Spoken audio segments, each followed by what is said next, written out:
ಆಡಿರೋ ಮಾತುಗಳು, ಹರಿಸಿರೋ ರೀತಿ ಇದನ್ನೆಲ್ಲ ನೋಡಿದಾಗ ಮತ್ತು ತಮ್ಮ ನುಡಿಮುತ್ತುಗಳನ್ನು ಕೇಳಿದಾಗ ಏನು ಪ್ರತಿಕ್ರಿಯೆ ಸೂಚಿಸೋದು, ಏನು ಹೇಳೋದು ಇದಕ್ಕೆ ಅಂತ ಬಹಳ ಹೊತ್ತಿಂದ ನಾನು ಯೋಚನೆ ಮಾಡ್ತೀನಿ. ಯಾವ ರೀತಿ ಸಂಬೋಧನೆ ಮಾಡೋದಿದನ್ನು, ತಾವು ಏನೇನು ಹೇಳಿದಿರೋ, ಯಾವ ನುಡಿಮುತ್ತುಗಳನ್ನು ನೀವು ಆಡಿದ್ದೀರೋ, ಯಾವ ರೀತಿ ಹರಸಿದ್ದೀರೋ, ಇದಕ್ಕೆ ಪ್ರತಿಕ್ರಿಯೆ ಅಂತ ಹೇಳಿದ್ರೆ ನೀವು ಹರಿಯೋದು, ಆಶೀರ್ವಾದ ಮಾಡಿರೋದು, ಇದನ್ನೆಲ್ಲ ತಲೆ ಮೇಲೆ ಹೊತ್ಕೊಂಡ್ಬಿಟ್ರೆ ಅದೇ ಶ್ರೇಷ್ಠ ಅಂತ ನಾನು ಅಂದ್ಕೊಳ್ಳೋದು.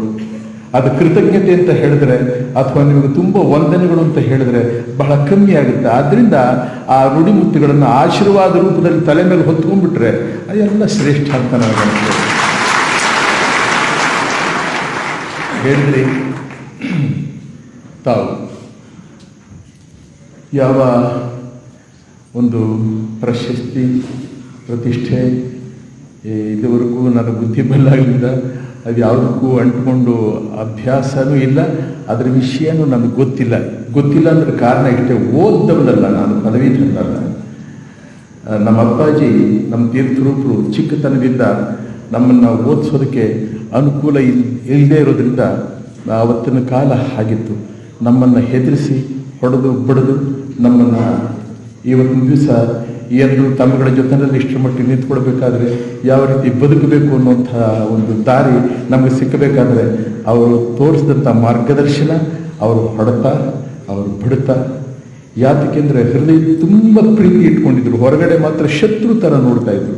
ನಮ್ಮ ನಡೆ, ನುಡಿ, ಭಾವನೆ, ಯಾವ ರೀತಿ ಮಾತಾಡ್ತೀವಿ, ಹೇಗಿರ್ತೀವಿ ಅನ್ನುವಂಥದ್ದನ್ನೆಲ್ಲ ಆಗಾಗ ಕಿವಿನಲ್ಲಿ ಹೇಳ್ತಾ ಇರೋರು, ಹೀಗೇ ನಡಿಬೇಕು, ಇದೇ ರೀತಿ ನಡಿಬೇಕು. ನಾಳೆ ಯಾರಾದರೂ ನಾನು ಸಾಯದೆ ಬದುಕಿದ್ರೆ ಕೇಳ್ತಾರೆ, ಸ್ವಾಮಿ ಮುತ್ತರಾಜು ನಿಮ್ಮ ಮಗನ ಅಂತ ಕೇಳಿದ್ರೆ ನಾನೇನು ಹೇಳಬೇಕು ಅಂದರೆ, ಇಲ್ಲ ಸ್ವಾಮಿ, ಅವನು ನನ್ನ ಮಗ ಅಲ್ಲ, ನಾನು ಅವನ ಮಗ ಅಂತ ಹೇಳ್ಕೊಳ್ಬೇಕು ಅಂತ ಹೇಳ್ತಾ ಇದ್ರು.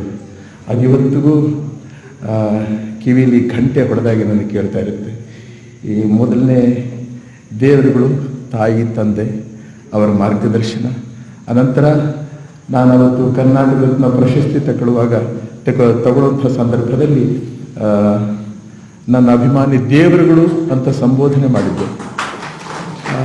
ಆದ್ದರಿಂದ ತಮ್ಮಗಳಿಂದ ಕಲ್ತುಕೊಂಡಿರುವಂತಹ ಬುದ್ಧಿ, ಒಂದು ಒಳ್ಳೆತನ ಏನಾದರೂ ಇದೆ ಅಂತ ಹೇಳಿದ್ರೆ ನಮ್ಮಪ್ಪನ ಮಾರ್ಗದರ್ಶನ ಹಾಗೂ ತಮ್ಮೆಲ್ಲರ ಮಾರ್ಗದರ್ಶನ. ನಿಮ್ಮ ರಾಜ್ಕುಮಾರ್ ಮೊದಲೇ ಇಂಗ್ಲೀಷ್ ಬರೋದಿಲ್ಲ, ಮತ್ತು ಇವನಿಗೆ ಹೇಗೆ ಅಂದರೆ ನಾಟಕದಿಂದ ಯಾವ ನಮ್ಮ ಆಶ್ರಯದಾದರು, ಅನ್ನದಾದರು ವೀರಣ್ಣವರ ಸಂಸ್ಥೆಯಲ್ಲಿದ್ದಂತಹ ಕಾಲದಲ್ಲಿ ಅಲ್ಲಿನ ಶಿಸ್ತು, ಸಂಯಮತೆ ಹಾಗೂ ಕಲಾವಿದ ಯಾವ ರೀತಿ ಬದುಕಬೇಕು, ಯಾವ ರೀತಿ ಬದುಕಿದ್ರೆ ಅವನ ಜನ್ಮ ಶ್ರೇಷ್ಠವಾಗುತ್ತೆ ಅನ್ನುವಂಥದ್ದನ್ನು ವೀರಣ್ಣವರ ಕಂಪನಿಯಲ್ಲಿ ಕಲಿಬೇಕಾಗಿತ್ತು. ಯಾಕಂದರೆ ಇಡೀ ಭಾರತದಲ್ಲಿ ಅಂಥ ಒಂದು ಸಂಸ್ಥೆ ಇರಲಿಲ್ಲ ಅಂತ ಹೇಳ್ಬೋದು.